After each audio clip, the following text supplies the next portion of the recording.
Ya, ahora sí empieza. Bien. Entonces, el modelo que ustedes, o el video que ustedes, con el que avanzaron en casa, se consistía en colorear un mapa. Bien. Entonces, allí hay algunas observaciones frente a eso. Entonces, lo primero es que ese modelo funciona para una instancia específica, es decir, solo funciona para los datos de Australia. Ahora, en ocasiones, pues a nosotros nos gustaría que coloreara cualquier mapa, por ejemplo, que lográramos colorear el mapa de Colombia. Entonces, que lográramos como que abstraernos, no, abstraernos del mapa de Australia, sino que lográramos colorear un mapa cualquiera, ¿cierto? Entonces, en ese sentido, nosotros mm, vamos a plantear cómo modelar o crear modelos genéricos, es decir, modelos que sean independientes de la entrada. Independientes en el sentido que vamos a poder variar los datos que van a llegar como entrada y el modelo va a poder solucionar el problema acorde a esos datos. Entonces aquí vamos a ver un ejemplo rápido de ese ejemplo de colorear mapa. No lo vamos digamos que a entrar en detalle de cómo está, porque esa es la idea, digamos, que de esta clase es aprender a modelar o hacer modelos genéricos. Entonces por aquí yo lo tengo generalizado. Lo vamos a pasar muy rápido. Entonces, ¿cuál es la idea? ¿O qué vamos a empezar a aprender hoy en clase? La idea es que vamos a separar lo que son parámetros o datos del modelo de lo que es el modelo como tal. Entonces, uno podría pensarse en generar un archivo de datos. Esos archivos de datos tienen una extensión que es DZN, DataSync, donde tengo, por ejemplo, el número de colores, el número de territorios, y me voy a pensar alguna estructura que me permita representar quiénes son los vecinos. Entonces yo puedo decir aquí en una matriz, decir que el uno es vecino del 2, el uno del 3, el 2 del 4, el 2 del 3, el 3 del 4 y así sucesivamente. Que este de hecho es el mapa de Australia, ¿cierto? Pero entonces lo vamos a representar con números. Luego de eso nos vamos a pensar un modelo genérico que capture estas entradas. Entonces tengo que capturar el número de colores, el número de territorios y los vecinos, que es una matriz. Entonces aquí tenemos un modelo genérico de Australia. Entonces tenemos el número de colores, se captura eso que llega allá o que le vamos a pasar con parámetros, el número de territorios y como la matriz, los vecinos realmente yo no sé qué tamaño tiene esa matriz, entonces cuando desconozco el tamaño de esa matriz, yo sé que es una matriz que tiene filas y dos columnas, entonces yo puedo crear algo como esto. Le digo que me cargue esa matriz vecinos que tiene un número de filas entera y un número de columnas enteras. Y yo sé que los valores que están allí son enteros. Bien, entonces, esto me carga los datos. Lo siguiente es que yo necesito conocer el número de filas de vecinos, es decir, por ejemplo, que aquí tengo una, dos, tres, ¿cuántas filas tengo? Y eso es muy fácil, eso lo logro calculando la longitud de esa matriz, dividido dos, y eso me da cuántas filas tengo. Bien, luego creo mis variables. Entonces yo ya sé que debo crear tantas variables como territorios, porque yo debo colorear cada uno de los territorios. Entonces vamos a crear aquí un arreglo con variables desde 1 hasta nt de variables que van a tomar valores entre 1 y nc. Nc es el número de colores y eso se va a llamar coloreado. Luego lo que vamos a hacer es imponer una restricción donde vamos a recorrer o digamos que vamos a tener una variable que va a tomar valores, una variable y que va a tomar valores desde 1 hasta el número de filas. ¿Sí? Es decir, vamos a recorrer la matriz como si fuera por filas. Y vamos a imponer una restricción. Y vamos a decir, la idea es que el territorio 1 tenga un color distinto al territorio 2, el territorio 1 tenga un color distinto al territorio 3 y así sucesivamente. Entonces vamos a decir, bueno, coloreado es nuestra matriz de decisión y entonces vamos a decir vecinos en la posición I, o sea, en la fila I, columna 1, eso va a acceder, digamos que a los primeros valores de cada fila, ¿cierto? Entonces ahí puede haber un 1, un 2, un 3, entonces coloreado en esa posición tiene que ser distinto a coloreado, ¿cierto? En la posición vecinos I2 y con eso logramos imponer las restricciones que todos los territorios tienen que estar coloreados de forma diferente y simplemente le decimos que resuelva eso a satisfacción y ya. Y este es un modelo genérico. No hemos visto cómo se hace y cómo se logra, pero simplemente para mostrarles el alcance de lo que se puede hacer. Entonces vamos a correr este modelo. Entonces aquí, como yo tengo aquí unas entradas que no tienen valor, unos parámetros, entonces me dice seleccione los datos. Yo los puedo entrar uno a uno, ¿cierto? Me pide NC, NT o vecinos, pero yo lo que voy a seleccionar es un archivo Le decimos que yo quiero estos datos. Le damos OK y él funciona. Bien. Ahora, nos podríamos pensar cualquier otro mapa en función de vecinos. Por ejemplo, en Colombia, yo podría tomar cada ciudad y a cada ciudad asignarle un número y entonces miro quién es vecino de quién, me armo una matriz de ese tipo y el modelo va a funcionar. Es un modelo genérico que me resuelve el problema de colorear un mapa para cualquier mapa. ¿Bien? Listo. Nuevamente no vamos a entrar en los detalles, por lo menos de este.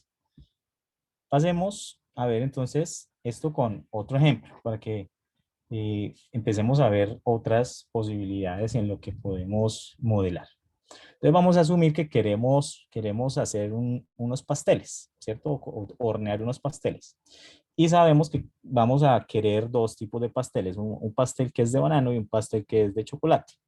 Lo otro que sabemos es lo que se necesita para cocinar o para hornear, perdón, un pastel. Entonces, por ejemplo, para el pastel de banano le toma 250 gramos de harina. Le toma dos bananas maceradas, 75 gramos de azúcar y 100 gramos de mantequilla. Vemos que esos son los ingredientes para hornear una torta de banano, ¿no? Ahora, para una torta de chocolate necesitamos 200 gramos de harina, 75 gramos de cacao, 150 de azúcar y 150 de mantequilla. ¿Bien?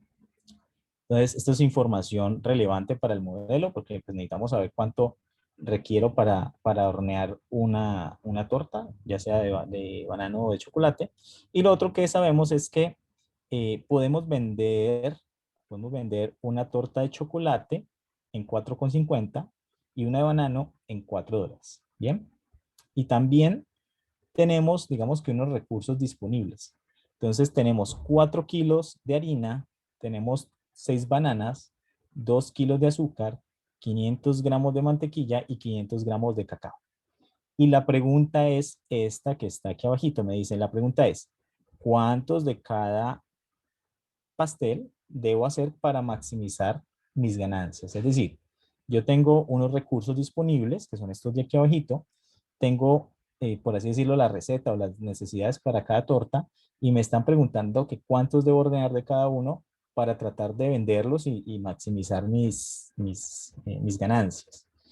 Entonces, esto es un problema ya no de satisfacción de restricciones como el problema de color de mapas, pero sí es un problema de optimización, es decir, es un cómo.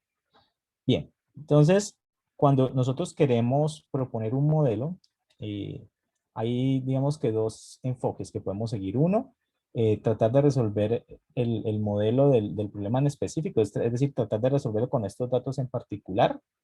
Y el otro enfoque es proponer un modelo genérico. Entonces, digamos que ambos son viables, ¿no? Uno puede decir, no, yo primero arranco con el modelo de la instancia y luego salto al modelo genérico. Primero lo hago que me funcione para un caso y luego me lo pienso para N casos.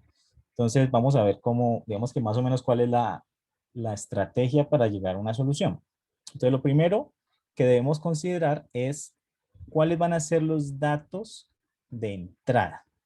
Es decir, valores constantes que no van a cambiar o que vamos a necesitar que vengan como entrada para el modelo. Lo otro es que tengo que pensar cuáles van a ser mis variables de decisión. Tengo que pensar cuáles son las restricciones, cuál es la función objetivo y qué necesito yo que el modelo genere en el output. Ese output es más decoración, pero digamos que es importante porque no le gustaría entender lo que el modelo le está diciendo al final, porque en últimas, si el modelo me da un arreglo y yo malinterpreto ese arreglo, pues entonces no me sirve de nada la solución. Entonces, me voy a volver a este ejemplo y voy a borrar todos estos garabatos que le hice. Entonces vamos a empezar a pensar, vamos a empezar a pensar en cuáles van a ser nuestros datos de entrada o cuáles podrían llegar a ser esos datos de entrada, o sea, unos valores que yo sé que no van a cambiar. Yo borro esta cosa, no quiero borrar. A ver, aquí. Allá borro. ¿Listo? Entonces, yo quiero escucharlo o pónganlo por allí en el chat. Yo si puedo acceder al chat por acá. Está cómodo para ver el chat. Okay. Hay que ver. Ricardo. Podrían ser las constantes la parte de la receta, como los ingredientes necesarios para hacer cada torta, Estos valores que estoy marcando, ¿cierto? Exacto, los primeros valores. Sí, podrían ser valores que no van a cambiar, son parte de la receta, ¿cierto? Pero aún así, digamos que uno podría pensar en que, ¿qué pasa si yo quiero modificar mi receta? Uno podría asumir eso como con un valor de entrada, ¿cierto? Podría ser, pero no necesariamente es así. Podría ser que siempre la receta va a tener esos valores. Entonces, listo, eso podrían ser valores constantes. ¿Alguna otra idea de cuáles puede ser parámetros de entrada o qué valores podría recibir el modelo para poder trabajar? Mejor dicho, aquí estamos trabajando un caso, ¿cierto? ¿Cuáles serían los datos que el modelo pueda recibir para trabajar con casos distintos?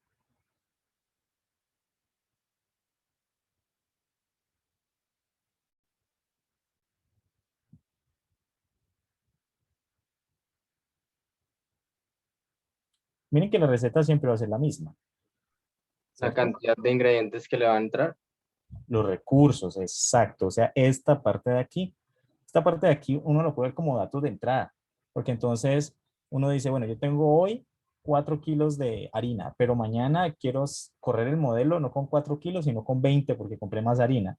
O ya no tengo 6 bananos, sino que tengo 30 bananos. O ya no tengo 500 gramos de cacao, sino que tengo 600 gramos de cacao. Entonces miren que no son variables, como tal, no son variables, sino que son datos de entrada, ¿sí? Es decir, es parte de la instancia, es parte del caso que quiero estudiar.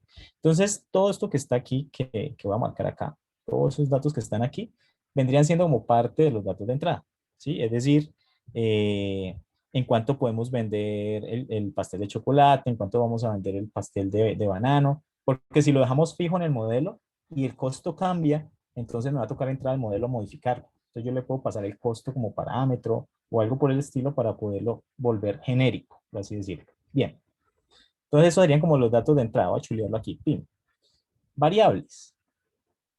¿Qué me están pidiendo que encuentre, muchachos? ¿Qué me están pidiendo a mí que encuentre?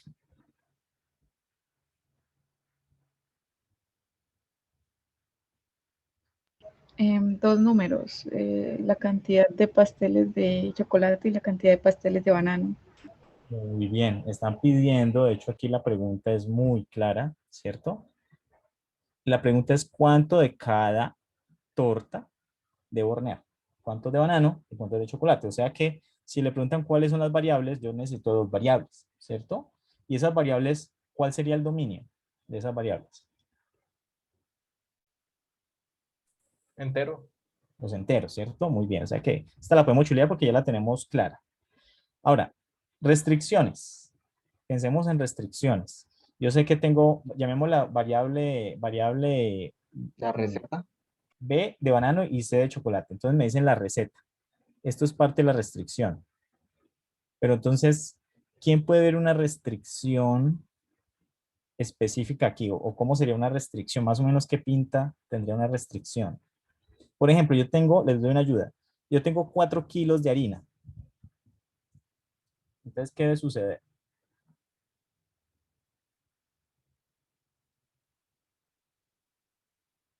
4 kilos de harina si no estoy mal, son 4.000 gramos, ¿cierto? Son 4.000 gramos. Entonces, estilo ese otro dato. ¿Qué debe suceder?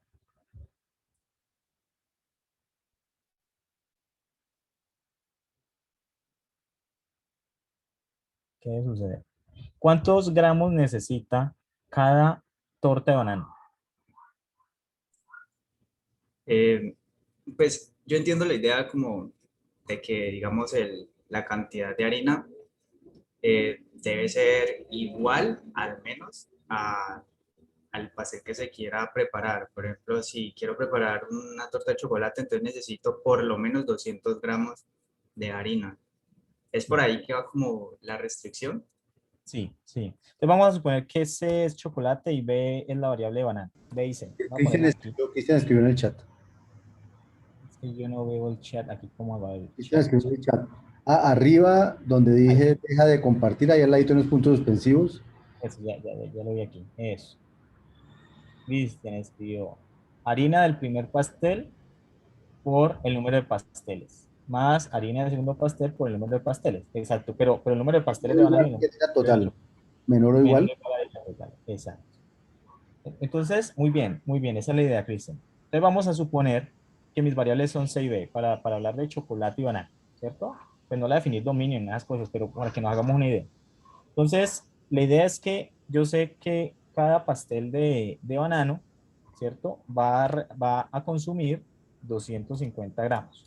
Entonces, lo que estamos diciendo es que la cantidad de pasteles de banano por 250 más la cantidad de pasteles de chocolate por 200 gramos tiene que ser menor o igual a el total de la harina, que serían 4000, ¿cierto? Esa sería como la restricción específica, pero así como la puso Cristian, me parece mejor porque uno podría incluso parametrizar estas cosas, decir que no son 250, sino que le mando un parámetro al modelo y eso lo puedo tener en una constante. Lo mismo estos 4000 lo voy a tener en una constante. Perfecto. Y así también, así lo hacemos para la harina, para el número de bananos, la cantidad de azúcar, para la cantidad de mantequilla, ¿cierto? Debe satisfacer esa restricción. Entonces, esa pinta tiene las restricciones. Entonces, vamos a tener restricciones respecto a qué. Harina, ¿qué más? ¿Qué más me dice? Harina. Azúcar. Azúcar. Faltan. Mantequilla Cocoa. y cacao, ¿cierto? Serían esas las restricciones. Entonces, harina, bananos, azúcar, mantequilla y cacao. Esas serían las restricciones. ¿Bien? Perfecto. Entonces ya tenemos, digamos que estamos identificando cosas. Antes de ponernos a echar código, y porque uno se pone a echar código y es muy probable que el modelo le quede extraño. Entonces, listo, ya sé cuáles son las restricciones. Ahora pensemos si tiene función objetivo o no, porque puede que no tenga función objetivo. ¿Esto tiene función objetivo? ¿Me piden que maximice o minimice algo? ¿O que satisfaga las restricciones nomás? ¿Qué me piden? Profe, y podría ser algo así como, yo no sé, como sumar, maximizar la suma de B y C o algo así. Pero eso Pero, sería como maximizar la cantidad de tortas. Pero no necesariamente maximizar la cantidad de tortas maximiza el profit, las ganancias. Mira que aquí hay un dato muy interesante. Aquí me dan ¿qué? Un precio. Ya lo vi. Entonces, ¿cómo sería esa función que yo debo maximizar? La voy a copiar por aquí abajito. ¿Qué voy a maximizar? Pues igual no podría ser como C multiplicado por el precio de este más B multiplicado por el precio de B. Exacto. Más B multiplicado por el precio que sería 4, ¿cierto? Bien. Entonces noten que incluso esos precios yo los podría volver parámetros del modelo, porque los precios mañana pueden variar. O sea que el modelo puede ser tan parametrizable como uno quiera. Yo puedo dejar algunas cosas fijas, otras las puedo tirar como parámetros, pero entonces eso depende de qué, de lo que ustedes estén tratando de resolver. Entonces sería como la función objetivo que yo quisiera maximizar. Entonces pasemos ahorita a ver la implementación de eso. Bueno, me falta el output. ¿Qué vamos a poner en el output? ¿Qué me interesaría ver? La cantidad de los pasteles vendidos. La cantidad del uno y del otro, ¿cierto? Eso es lo que me interesaría en el output. Ya teniendo eso claro, ese mapa mental de qué es lo que queremos, entonces si pasamos, ahorita vamos a ver un paso intermedio que es poner este modelo más claro en papel. Por ahora pasemos al código para que lo entendamos y luego hacemos un paso intermedio que es esto, escribirlo en papel. ¿Bien?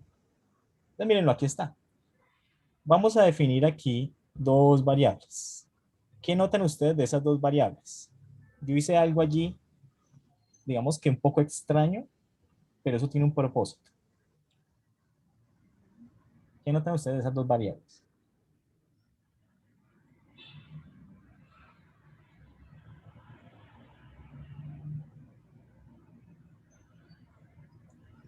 B es el número de pasteles de banano y C es el número de pasteles de chocolate, pero ¿qué notan en esas variables? Están limitadas como en un mismo. ¿Están acotadas? Las acoté un poco, ¿cierto? Sí, sí.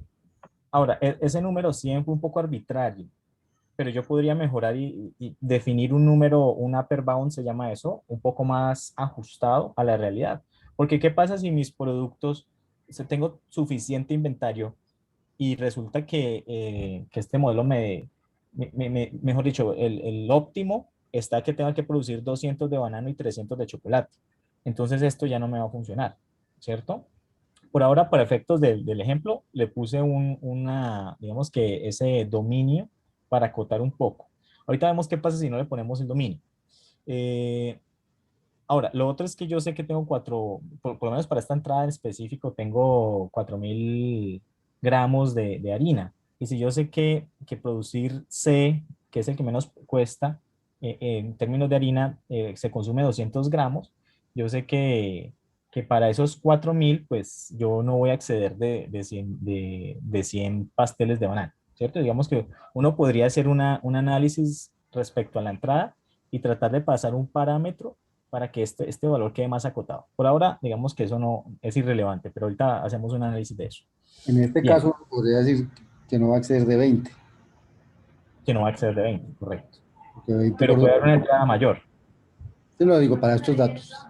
para estos datos, Para correcto. estos datos C no podrá ser mayor de 20 porque ya consumiría los 4000 gramos de...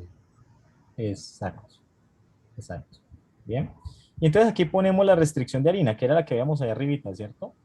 Noten ustedes que decimos que 250 banano más 200 por C menor o igual que 4000.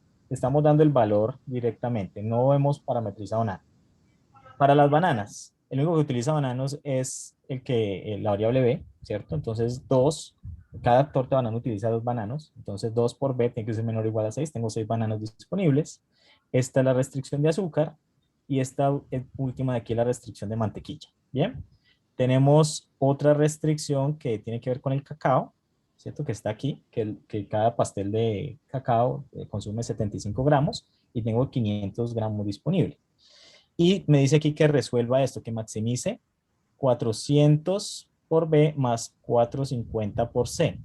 Lo otro es que, no sé si ustedes lo notan, digamos que lo que hemos dicho aquí anteriormente era esto, maximice C por 450 más B por 4. Pero esto tiene un problemilla y es que estamos trabajando con reales y hay algunos solvers que no funcionan sobre esos reales. Entonces a nosotros nos interesaría, de cierta manera, tratar de sobrepasar esa restricción. Entonces lo que podemos hacer es multiplicar esta restricción por 100 y entonces me queda 450 y aquí me queda, pues quedaría C por 450 más B por 400.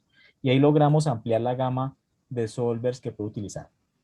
Pasemos a ver bueno, y tenemos el output donde muestro el número de pasteles de banano y el número de pasteles de chocolate. Entonces miremos eso por acá. Está horneando tortas, es este. Entonces noten ustedes, ponerlo a este costado, voy a correrlo aquí. Y entonces él buscó soluciones. Mira, yo lo ajusto un poco. Ay, ay, ay. Aquí tengo. Aquí.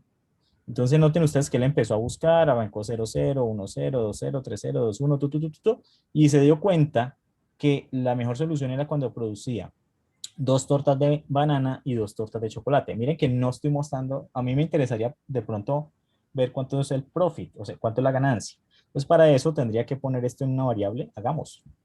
Uno podría poner aquí var int, 2 puntos, ¿cierto? Entonces vamos a ponerle aquí p y vamos a igualarlo con este valor. Miren que es una variable porque es un valor que no conozco, ¿cierto? Vamos a maximizar p, o si quieren llamarlo f porque es una función, está bien. Y aquí vamos a ponerle el profit, si eso les interesara verlo en la salida, ¿no? Entonces, ponemos aquí profit, y aquí le ponemos p. Bien, corrámoslo, guardar, listo. Entonces miren cómo voy aumentando el profit.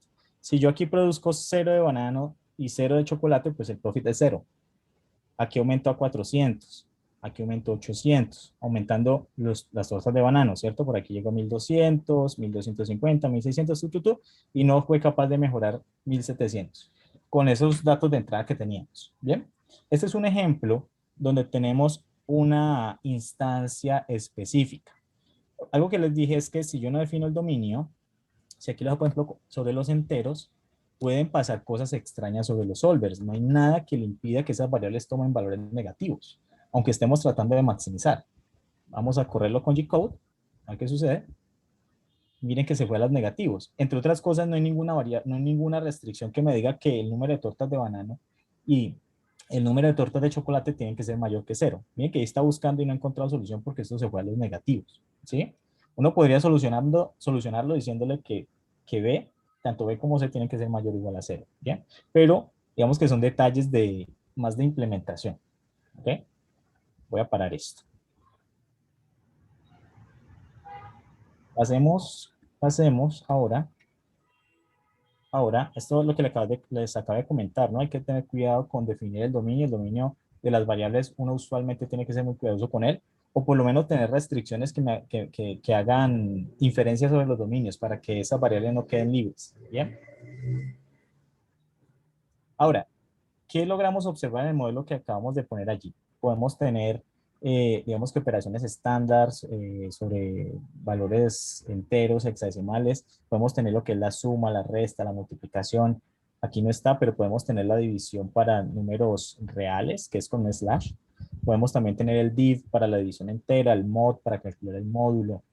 Entonces uno puede tener, por ejemplo, que A es igual a B multiplicado por A, ahí me faltó el espacio, A div B, es decir, A dividido B es la división entera, más A mod B es el módulo. Estos son operadores aritméticos. Y también está para valores sobre los reales, por ejemplo, el slash que les comentaba. Ahora también tenemos un pool de funciones en Minisync que nos van a permitir trabajar. Entonces yo tengo, por ejemplo, la función valor absoluto. La función, para invocar una función simplemente se utiliza el nombre de la función y se le envía el parámetro como tal, el argumento. Entonces tenemos ABS, power para potencias, tenemos funciones trigonométricas. Si uno consulta o si uno necesita de pronto una función especializada, uno va y la busca ya en la librería de Minisync y se encuentra con que hay varias, ¿bien? Listo. Y en el tema de los literales, es decir, los valores, por ejemplo, que pueden tomar algunas variables, ya habíamos visto que pueden ser números enteros, por ejemplo, el 0, el 5, 123, o podemos trabajar también con hexadecimales. Para trabajar con hexadecimales se pone 0x y luego se pone el valor hexadecimal con dígitos del 0 al 9 y con letras desde la A hasta la F. O si queremos trabajar con octales, se pone 0O y luego el valor octal con dígitos del 0 al 7. ¿Bien? Entonces, digamos que estos son posibles valores que notamos en el modelo que implementamos ahorita. Y aquí viene, entonces, la gran limitación de este modelo. Este modelo que acabamos de ver acá en Minisync tiene una limitación, ¿cierto? Y es que solamente funciona para estos valores. Si queremos unos valores distintos, ya este modelo no me va a funcionar. Me va a tocar entrar a modificar el modelo. Y eso sería muy ineficiente. Si me piden un software que me calcule el valor óptimo de algo, de unos datos de entrada, pues sería muy ineficiente yo poner al cliente a que entre a modificar cosas allí. En particular porque es muy probable que cometa errores y eso quede mal. Entonces,